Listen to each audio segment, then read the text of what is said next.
At eto na nga guys, inumpisa na namin limisin ng lugar na pagtataniman namin. At yan na nga pala si Raymond Katakutan, ang aming napahamsipag na investigador. Siya po yung naglalapat ng lupa para flat yung pagtataniman namin. At siyempre, sasali ko rin yung sarili ko. Siyempre, eto nga pala yung pagtataniman natin ng mushroom. Organic na organic yung dating. Pati yung kalaykay namin, organic kawayan. What?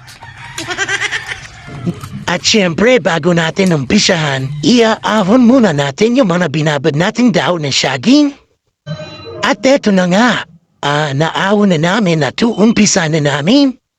Yan, patutuloy muna natin ng mga alating oras. Tsaka natin ito ilalatag ng tulong-tulong. At syempre, nandyan yung ating pinakamamahal na kapitana. Mahal na Cristina Pineda.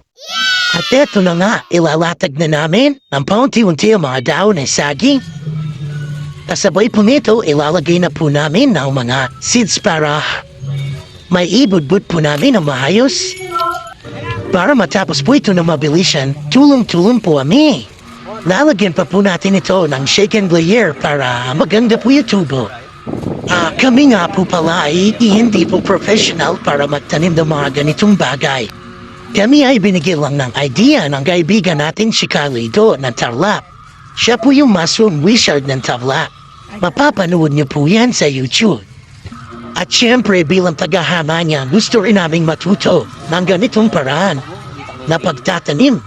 At para maituro din namin sa mga kapwa namin kabarangay dito po sa barangay ng Sapalibutan. Wow! At hindi lang yun, kung kami ay papalarin, ituturo din namin ito sa mga karatig barangay natin dito sa Amniles. Yes! At ayun na nga, natapos na po namin ito. Hilatag at pagtaniman, tatakpan na po natin ito ng plastic at sisiguraduhin po natin na wala po itong singaw, wala pong hangin sa loob. At syempre, dito na magtatapos ang ating video. Magkabang po kayo sa susunod. Mag-aani na po tayo within 12 days. No po. Sana all. See you guys!